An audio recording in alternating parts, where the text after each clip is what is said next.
Trump promised to end this war in 24 hours. He said it on the campaign trail. He said it in interviews. He said it with total confidence, as if the most complex land war in Europe since the Second World War was simply a matter of making a phone call and telling two men to stop. That was over a year ago. Today, Russian forces are advancing in eastern Ukraine. Ukrainian cities are being bombed every single night. The ceasefire deal that Trump called 95% done has not been signed. And Vladimir Putin is sitting in Moscow with a cold smile, having figured out something that may be the most consequential geopolitical discovery of this decade. He can say no to Donald Trump, and nothing happens. This is Geo Polity, and this is the story of the war that Trump promised to end, the deal that never came, the country that is being quietly abandoned, and what all of it means for the future of every border, every alliance, and every security guarantee on this planet. Welcome back to Geo Polity. If you have been following this channel over the past 4 weeks, you have watched us build something together. We started with the oil shock triggered by Trump's war against Iran. We moved to China watching America's distraction and calculating whether to move on Taiwan. We examined Trump defying his own Supreme Court over tariffs, while ordinary households paid the bill. And last week, we covered Israel's invasion of Lebanon and the 1 million people fleeing their homes as the Western alliance fractured in public. This is episode 5. And it is the episode that connects everything. Because the war in Ukraine did not begin last month. It has been grinding for 4 years. And the decisions being made about it right now, or more precisely, the decisions not being made, will shape the world for a generation. If you are new here, subscribe now. Because this channel does not just cover the news. It builds the picture. And the picture is becoming very clear. Let us begin with the promise. Because this story starts with a very specific claim made by a very specific man. During his 2024 presidential campaign, Donald Trump repeatedly told American voters that he would end the war in Ukraine within 24 hours of taking office. Not 24 days. Not 24 weeks. 24 hours. He would call Putin. He would call Zelensky. He would knock their heads together. And it would be over. It was a remarkable claim. Ukraine had been at war with Russia since 2022. Before that, Russia had occupied Crimea since 2014. The conflict involved hundreds of thousands of casualties, the displacement of millions of people, the destruction of entire cities, and the deepest rupture in European security since the Cold War. It was a conflict rooted in historical grievances, territorial ambitions, and competing visions of European order that predated Trump's first presidency by decades. But Trump said 24 hours. And millions of voters believed him. Or at least believed that he could do something that the previous administration could not. Trump won. He took office in January 2025. And the 24 hours came and went. What followed was a series of diplomatic engagements that produced, in the words of people close to the process, a great deal of activity and very little progress. Trump's envoy met with Russian officials. Trump himself spoke with Putin by phone on multiple occasions. Zelensky was summoned to Washington, treated with notable coldness, and pressured to make concessions that no Ukrainian leader could accept without facing revolt at home. Trump proposed a 30-day full ceasefire as a starting point. Zelensky agreed almost immediately. Putin did not. The Kremlin's response was not a counterproposal, not a negotiating position, not even a formal rejection. It was silence followed by the announcement that Russian forces were continuing their operations because they were, in Putin's assessment, making successful progress on the battlefield. Trump gave Putin what his advisors called a 2-week deadline to show more flexibility. The 2 weeks passed. No flexibility came. Trump announced no consequences. Putin continued advancing. And a source close to the Ukrainian government said something that cut through all the diplomatic language like a knife. Forget about the 5% the Americans say is still unresolved. The Russians do not even agree on the 95%. This is where the story gets important. Because what happened next tells you everything about the balance of power in this negotiation. Trump did not pressure Putin. He pressured Ukraine. Think about that for a moment. Russia invaded Ukraine. Russia is the aggressor in this conflict under every framework of international law. Russia annexed Ukrainian territory by force. Russia has killed tens of thousands of Ukrainian civilians. Russia refused every ceasefire proposal. And yet the pressure from the American president, the leader of the free world, the head of NATO's most powerful member, fell not on the country doing the invading, but on the country being invaded.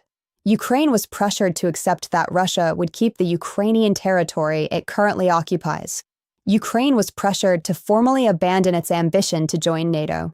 Ukraine was pressured to agree to limits on the size of its own military, a limit on how many soldiers a sovereign nation is allowed to have to defend itself. Ukraine was pressured to consider withdrawing from parts of the Donetsk region that it still controls. Zelensky, to the astonishment of many of his own supporters, agreed to most of it. He agreed to drop the NATO membership demand for now. He agreed to accept a ceasefire line roughly where it currently stands. He made concession after concession in pursuit of an agreement that would at minimum stop the killing and give Ukraine time to rebuild. Russia made no concessions. None. Not one. And still there is no deal. Let us now talk about Vladimir Putin, because understanding his calculation is essential to understanding why this negotiation is failing and why it matters so much beyond Ukraine's borders. Putin has been in power in Russia for 25 years. He has survived multiple Western sanctions regimes, multiple diplomatic isolation campaigns, and a war that has cost Russia losses that would have ended most governments. NATO's Secretary General has stated publicly that Russia is losing between 20,000 and 25,000 soldiers every single month in Ukraine. Every month. For 4 years. That is a level of human loss that is almost incomprehensible. And yet Putin is still there. Still advancing, however slowly. Still refusing to negotiate seriously. Still telling his population through state-controlled media that Russia is winning and that the West is failing. Why? Because from Putin's perspective, time is on his side. Russia has a larger population than Ukraine. Russia has a larger military-industrial base. Russia can sustain losses, economically and demographically, for longer than Ukraine can. And Russia has now received military support, artillery shells, drones, equipment, and reportedly troops from North Korea and Iran, two countries that have their own reasons to see American power diminished in this conflict. Putin looked at the Trump administration and saw something useful. He saw a president who wanted a deal badly enough to pressure his own ally. He saw a president whose attention was being pulled in 5 different directions simultaneously: Iran, China, tariffs, Lebanon, and domestic political battles at home. He saw a president who announced consequences and then did not impose them. And he concluded that waiting costs him very little, while accepting a bad deal costs him everything. Because here is the core of Putin's position. A ceasefire that leaves Ukraine intact, rearmed, and eventually integrated into Western security structures is not a Russian victory. It is a Russian defeat with a pause. Russia invaded Ukraine because Putin will not accept a Ukraine that is oriented toward the West, armed by NATO, and capable of defending itself indefinitely. A ceasefire that leaves those conditions in place simply delays the next conflict. From Putin's perspective, it is better to keep fighting now and achieve a more complete victory than to stop and face the same problem in 10 years. That is the logic. It is cold. It is brutal. And it is not irrational from the perspective of Russian strategic interests as Putin defines them. Now let us talk about Ukraine. Because this is a country that has been through something almost impossible to fully comprehend from the outside. Ukraine gave up its nuclear weapons in 1994. Let that sink in. At the end of the Soviet Union, Ukraine inherited a massive nuclear arsenal, the 3rd largest in the world at the time. It could have kept those weapons. Other countries in similar positions have kept them, precisely because nuclear weapons are the ultimate guarantee against invasion. Ukraine gave them up, voluntarily, in exchange for a formal international agreement called the Budapest Memorandum, signed by the United States, the United Kingdom, and Russia, which promised to respect Ukraine's territorial integrity and to provide security guarantees against threats or aggression. Russia violated that agreement in 2014 when it annexed Crimea. It violated it catastrophically in 2022 when it launched a full-scale invasion. And now the United States, one of the signatories to the agreement that persuaded Ukraine to give up its nuclear weapons in the first place, is pressuring Ukraine to accept Russian occupation of its own territory as the price of peace. The Ukrainian people understand this history. They understand what giving up nuclear weapons meant. They understand what the guarantees that were offered in exchange turned out to be worth. And many of them look at what is being asked of them now and see not a peace deal, but a managed defeat, a process by which the country that was invaded is being asked to legitimize the gains of the country that invaded it. Zelensky has said publicly that he will not sign an agreement that simply freezes the conflict while leaving Russian forces occupying Ukrainian land with no international security guarantee to prevent them from advancing again the moment the ceasefire suits Putin less than the battlefield. He has asked for NATO membership or equivalent security guarantees. Those requests have been refused or deferred. He has asked for more weapons to strengthen Ukraine's position before any deal is signed.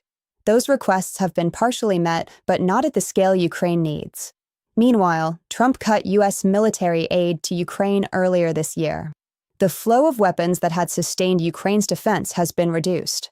European allies have stepped up. Germany, France, the UK, and the Nordic countries have all increased their military support for Ukraine significantly. But European support, while growing, cannot fully replace American supply chains and American intelligence in the short term. Ukraine is fighting. Its soldiers are dying every day. Its cities are being hit by missiles and drones every night. And its political leadership is being asked to negotiate from a position of increasing weakness against an adversary who has calculated that weakness and is deliberately deepening it. Let us now connect this story to the 4 previous episodes we have covered on this channel, because these are not separate stories. They are the same story told from 5 different angles. The Iran war pulled American military and diplomatic attention away from Europe. The ceasefire talks that Trump was brokering between Russia and Ukraine were put on hold this week precisely because the escalation in the Middle East absorbed all the bandwidth of the American national security apparatus. Putin watched the Iran war begin and understood immediately that it reduced the pressure on him. An America fighting in the Persian Gulf is an America with less capacity to sustain focus on Eastern Europe. China is watching Ukraine just as carefully as it is watching the Iranian and Taiwanese situations. If Russia successfully absorbs Ukrainian territory by force, if the Western response ultimately amounts to sanctions that were absorbed and pressure that was ignored, Beijing will draw its own conclusions about what Western security guarantees are worth. The lesson of Ukraine directly informs the calculation about Taiwan. If you invade, wait long enough, and the West will eventually lose patience and pressure the victim to accept terms. The tariff crisis and the fractures it created within the Western alliance make unified support for Ukraine harder to sustain. When the United States and Europe are engaged in a trade war with each other, the political will to maintain a common front on Ukraine is weakened. Putin understands coalition politics. He is patient. He waits for cracks to appear and then pushes. And Lebanon. The Lebanon crisis has consumed the humanitarian and diplomatic attention of the same governments that are supposed to be maintaining pressure on Russia. Every week there is a new crisis demanding the same finite pool of Western political attention. Putin benefits every time that pool is divided. This is not coincidence. Russia has strategic relationships with Iran. Russia has strategic relationships with actors across the Middle East. The coordination between these crises may not be explicit in every case, but the effect is the same. A world in which multiple simultaneous crises compete for Western attention is a world in which Russia has more room to maneuver in Ukraine. So what happens next? What are the realistic scenarios from here? The first scenario is a negotiated settlement on terms closer to Russia's position than Ukraine's. Ukraine accepts Russian occupation of the territories Russia currently controls. Russia accepts a ceasefire along the current lines. Some form of international monitoring is established. Ukraine gets security assurances that are weaker than NATO membership but stronger than nothing. The war pauses. Putin claims victory. Ukraine survives but diminished. This is the scenario Trump wants. It is the scenario that would allow him to claim he ended the war. Whether it actually brings lasting peace is a different question entirely. The second scenario is continued stalemate. The war goes on. Ukraine continues to defend itself with European support. Russia continues to advance slowly at catastrophic human cost. The conflict becomes frozen, not ended, not resolved, just grinding forward at a pace that the world learns to ignore. This is the scenario that has characterized the conflict for much of the past 2 years. The third scenario is escalation. Ukraine, facing the prospect of a deal that legitimizes Russian gains and leaves it vulnerable, decides to fight harder rather than negotiate weaker. European powers, alarmed by the direction of American policy, increase their military support dramatically.